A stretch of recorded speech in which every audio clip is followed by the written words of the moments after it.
আসসালামু আলাইকুম কাকা। ওয়ালাইকুম আসসালাম। বাবা কি কাম করতেছো? হ কাকা, একটু কাজ করতেছি। একটা সাইডে বসো, তোমার সাথে জরুরি কথা আছে। কেন কাকা, কোনো সমস্যা নাকি? বাবার একটু বসো এক জায়গায়। আচ্ছা ঠিক আছে।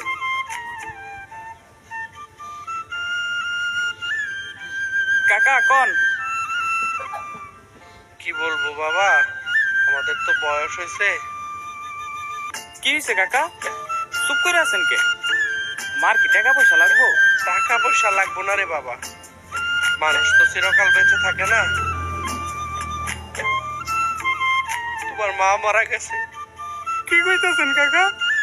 মা মরে গেছে মানে?